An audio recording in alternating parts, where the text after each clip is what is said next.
How's it going, folks, and welcome back to the Indie Crew channel. My name is Red, and today I will be reviewing the super silly Untitled Goose game.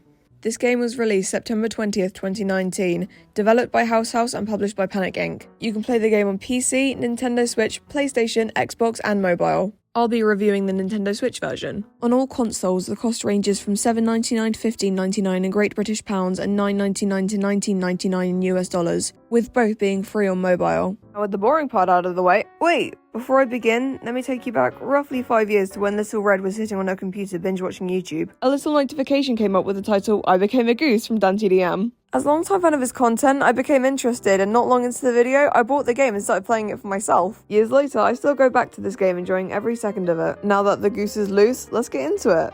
In Untitled Goose game, you play as a mischievous goose who has a series of tasks on a to-do list to complete within a village. The game is a quirky, open-world indie puzzle game. However, the puzzles aren't too difficult. Not enough to make you rage quit, but enough for you to have a grudge against the townsfolk. The village contains a few areas, such as the home of the goose, the garden, the high street, the back gardens, the pub, the model village, and some cute areas in between, such as the river and the well. Personally, my favourite place was the model village, as not only is it just a small version of the village, but a major factor for me is there's no one there to bother you. Plus, you can make a mess of the model village by tearing things out of the ground. I'm not one for the pub level though, as there are quite a few people to stop you from your mischief, especially the burly man. He's hard to get past and doesn't stop chasing you around the pub. God, I hate that guy.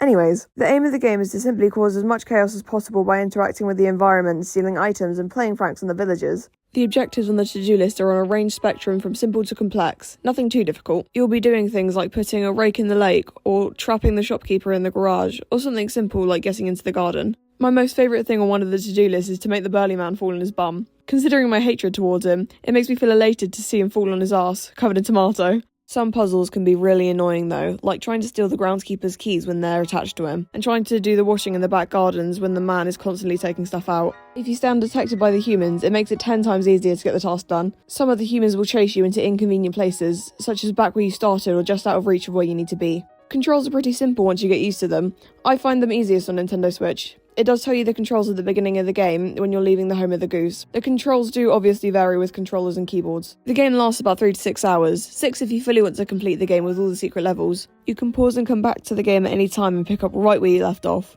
The art style of this game contains flat colours with very few bold colours, low poly meshes and untextured 3D models. This game is definitely good for playing late at night as it has no harsh bright imagery, colours, textures or patterns that will hurt your eyes, especially with the characters having little to no facial features or much hair or clothing detail. The Untitled Goose game soundtrack only really consists of repetitive piano pieces composed by Dan Golding. The piano really captures the chaotic intensity of the goose, especially when it's at the peak of mischief. The soundtrack really complements the vibes of the game, however the repetition can become a little tedious after spending a while on the game. There are quite a few positives to this game, one of them being its low cost for its good quality. It has really good replay value since it's not a play once sort of game, since you can do a lot of different things. Another positive is the game is multiplayer. You or your friend can play as a different species of goose with a pink bill. One thing about multiplayer, however, is that it isn't split screen, you can't play as a human, and if you walk too far from each other you do have to come closer together to move to where you need to go. Fortunately, there aren't too many downsides to this game. You may lose an item if you misplace it and forget where it is. If it really is too hard to find or something starts to bug out, I usually had to clear my progress and restart.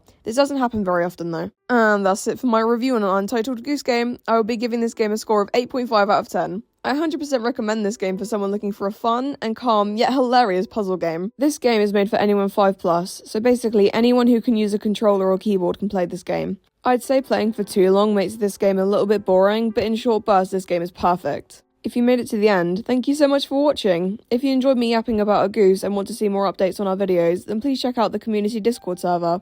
With all that said, that concludes today's video. Laters taters!